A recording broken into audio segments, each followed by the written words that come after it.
Alex, I was staring at the back of my lathe yesterday, the big 220-volt beast, and I noticed this faint, rhythmic clicking. It sounded like a cricket with a grudge. Most people would ignore it, but when you spend enough time around humming motors, a new noise is basically the machine screaming for help in a language only some of us speak. Or it's just a cricket, Tiger. But given your history with things melting, I'm guessing it wasn't a bug. Did you actually fix it, or are we about to talk about how you blew the transformer for the whole block? My reputation precedes me, unfortunately. But no, I actually kept my eyebrows intact this time.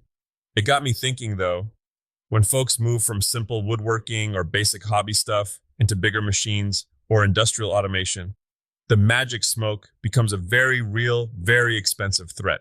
We're diving into the deep end today, troubleshooting electrical and instrumentation systems without turning yourself into a human fuse. It's a huge jump. Going from the light bulb is out to why is my PLC-controlled motor chattering like a set of wind-up teeth is a massive gap in knowledge. Where do we even start? Because I'll be honest, looking at a control cabinet full of gray wires makes my brain want to reboot. It starts with your mindset, not your multimeter. Most people dive in and start poking. That's how you end up with a high voltage surprise.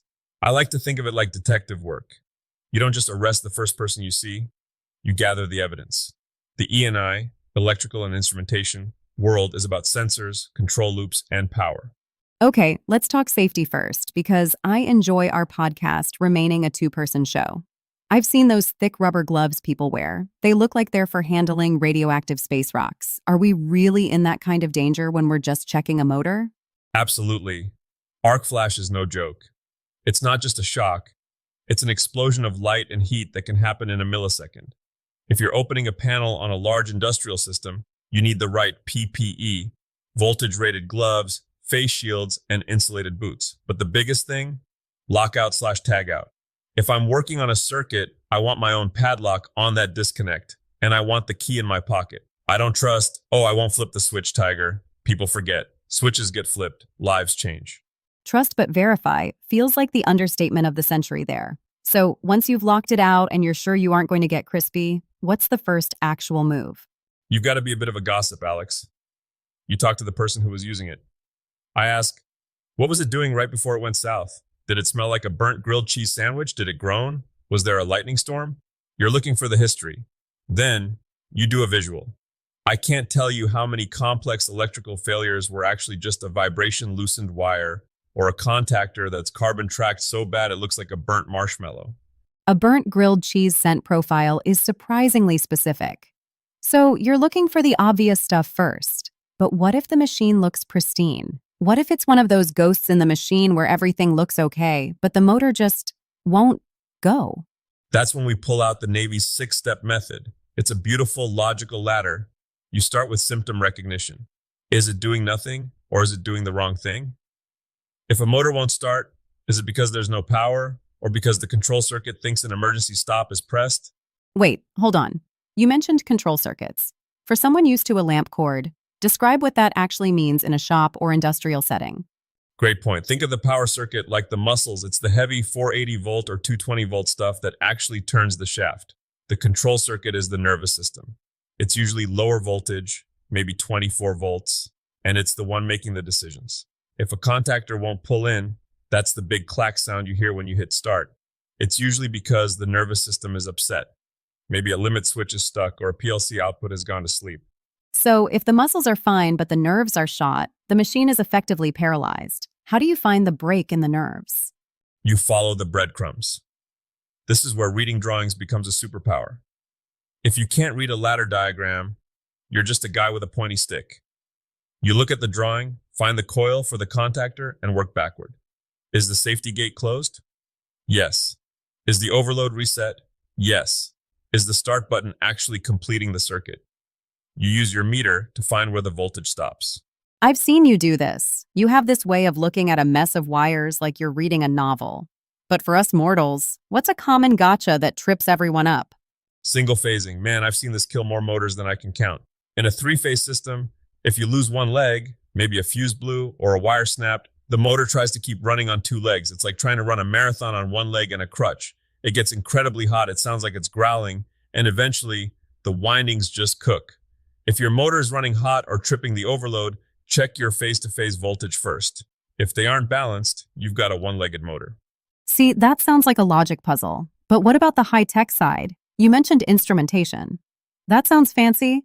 Does that mean the machine is playing the violin while it breaks? I wish. No, instrumentation is all about the sensors, pressure transducers, flow meters, thermocouples. In a modern shop or plant, the E and the I are joined at the hip. If a sensor drifts, meaning it thinks 100 degrees is actually 90, the control system will keep heating things up until you've got a puddle of molten lead where your casting was supposed to be. How do you troubleshoot a liar? If a sensor is giving you bad data, how do you know it's the sensor and not a real problem in the system? You cross-examine it. If the digital display says the tank is empty, but you can clearly hear fluid sloshing inside when you shake it, the sensor is the prime suspect. Or you use a calibrator to simulate a signal. You inject a 4 to 20 milliamp signal into the controller. If the controller reacts correctly, you know the brain is fine, and the eye, the sensor, is the part that needs replacing. It's essentially a process of elimination, but you've mentioned documentation before. It sounds like the most boring part of the job, but you swear by it. Why? Because memory's a traitor, Alex. You think you'll remember that the blue wire on Terminal 4 has a tendency to wiggle loose every 6 months, but you won't. When I find a fix, I write it down in the shop Bible, my notebook. If I see a pattern of the same 50 amp fuse blowing on the CNC mill every time we run a heavy face mill, that's not a blown fuse problem. That's a process problem. Maybe we're pushing the machine too hard. Documentation turns accidents into data. So, let's say I'm a hobbyist. I've reached the point where I'm buying a real deal mill or a lathe that isn't just plug and play. What's the one tool besides a basic multimeter that I should actually invest in if I want to stay safe and effective? A non-contact voltage tester, the death stick, is great for a quick check, but for troubleshooting, get a high-quality Category 3 or IV rated true RMS multimeter. Don't buy the $5 one from the bin by the checkout. You want something that won't explode in your hand if you accidentally try to measure resistance on a live circuit. And get a set of alligator clips for your probes. Trying to hold 2 probes on tiny terminals while looking over your shoulder at a display is a great way to slip and short something out. I've seen your concentration face when you're doing that. It looks like you're trying to defuse a bomb in a movie. It feels like it sometimes, especially with chattering contactors. It's a classic. You hear click, click, click, click like a machine gun. Usually it's just low control voltage. The coil tries to pull the magnet in, the voltage drops because of a bad connection, the magnet releases, the voltage goes back up, and it repeats. It'll burn a contactor out in minutes. If you hear that noise, hit the kill switch immediately. Don't wait to see if it settles down, it won't. Okay, so we've recognized the symptom, we've looked at the drawing, we've measured the voltage, and we found the faulty part. We're done, right? We swap it and go back to making sawdust? Not quite. The Navy Step 5 is failure analysis. You have to ask why it died.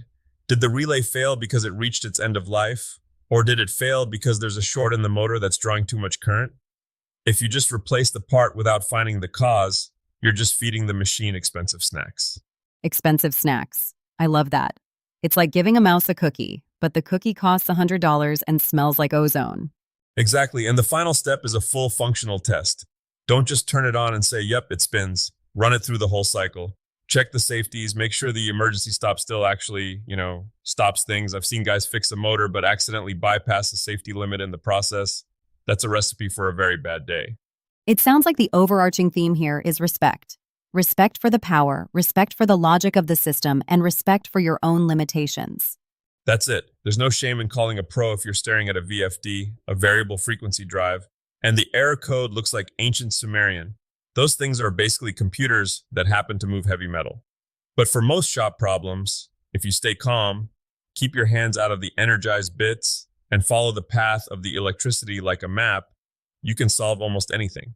I think I'm starting to get it. It's less about being a wizard and more about being a very patient accountant who works with volts instead of dollars. That's a terrifyingly accurate description of my life, Alex. So what's the big takeaway for our Tiger Den listeners today? If they're standing in front of a machine that just quit, what's the one thing they should remember? Don't let the frustration drive the bus. When a tool breaks in the middle of a project, your instinct is to rush so you can get back to the real work. But troubleshooting is the work. Take a breath, get your notebook, and start at the beginning. If you treat the machine with a little empathy, trying to understand what it's struggling with, it'll usually tell you exactly what's wrong. Also, check the plug. I've spent 20 minutes chasing a ghost only to find out I tripped over the extension cord. See, that's the Tiger we know and love. From master craftsman to did you check the plug? In 30 seconds. Hey, I've paid high tuition to learn that lesson.